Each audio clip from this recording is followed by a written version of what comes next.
Hello everyone and welcome back to another American Sign Language lesson. Today we're going to be expanding on your sign language vocabulary by going through different signs that have to do with school and learning. Starting with the sign for school, you're going to take both of your hands flat and putting them out in front of you. You're going to clap them together twice. So this is the sign for school. Next is the sign for class. You're going to make a C with either hand and start with them in towards your chest and then turn out to the person in front of you. So class. For the word education, you're going to make the letter E on both hands and then point upwards. So this is education.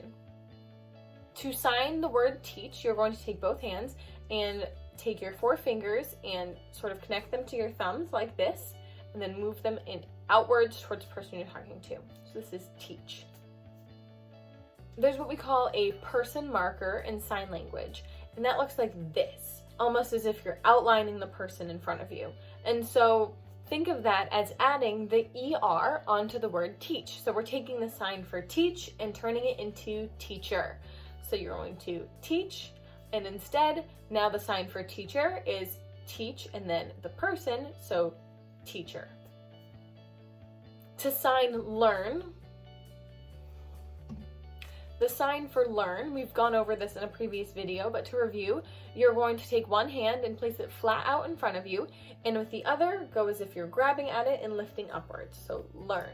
For student, it's very similar to the sign for learn. So you're going to take that initial movement, and then it's as if you're taking that knowledge that you're pulling up from that book, and then dropping it into the student's brain. Student, so student. In order to sign building, if you're trying to say the school building or any building, you're going to take your pinky and your ring finger on either hand and curl them inwards and then place both of your hands flat down towards the ground. Then, almost as if you're making a climbing stair motion of every single floor in that building, you're going to move up. So this is a completed sign for building. The sign for room, you're going to take both hands and put them out straight and then flick them in towards one another as if you were sort of boxing in the sides of the room, but it's a quick motion, so room. Then specifically to say classroom, you're going to combine the sign for class that we have learned earlier with the sign for room. So you have classroom. In order to sign semester, you are going to finger spell the letter S and then move it across and down, so semester. The sign for schedule, you're going to make the letter 4 on your hand, and then on the opposing hand, flick down and then across. So, schedule. To sign the word period, you are going to take one hand, make it flat, and then point it up. On the opposing hand, you will finger spell the letter T, and then start at the top, make a circle, and land back at the top again. So, period.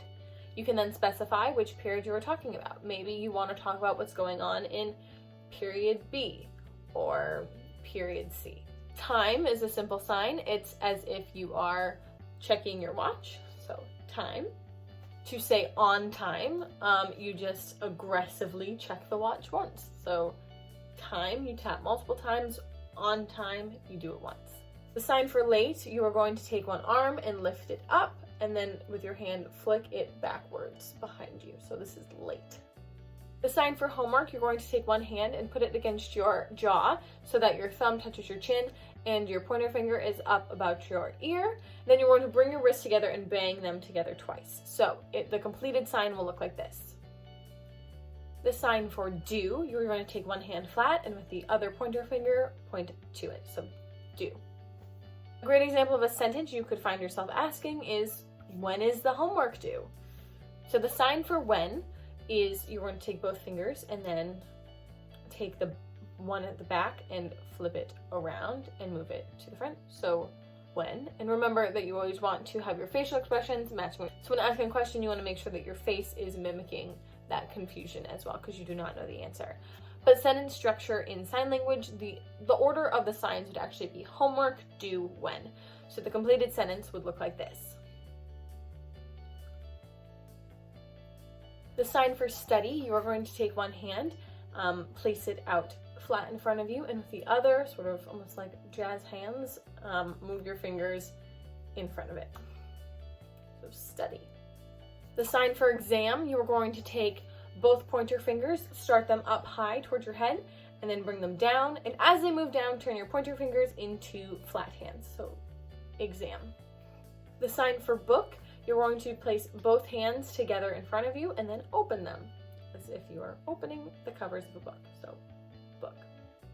The sign for read, you are going to take a hand flat in front of you, and then with 2 fingers up on the other hand, you're going to move them across the outstretched hand.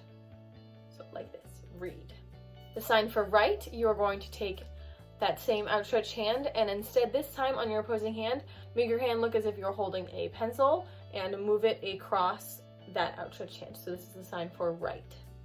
So we have read and write. The sign for question, you're going to take a pointer finger and make a question mark out in front of you. But it's important to remember that even though you are signing the shape of a question mark, this translates to the actual word question. So when signing with someone, you never want to end a question by doing this sign. It also isn't an actual sign for the symbol of a question mark. The sign simply represents the word question.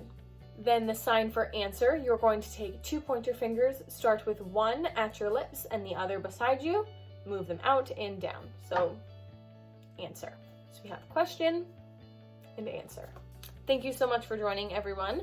Being that we are all students, I figured that a vocabulary lesson on all things school would be both helpful and applicable. So thank you for tuning in. Keep practicing, because I can't stress this enough. The more and more you practice American Sign Language, the easier it will become. So this, unfortunately, is the last ASL video that I'm going to be making for the Paraclete YouTube channel. But if you want to continue to learn American Sign Language, I strongly suggest you do so. So in the description, I am going to link to my favorite YouTube channel for brushing up and learning American Sign Language, and that is ASL Meredith. She has tons of videos that are super easy to follow and very, very helpful.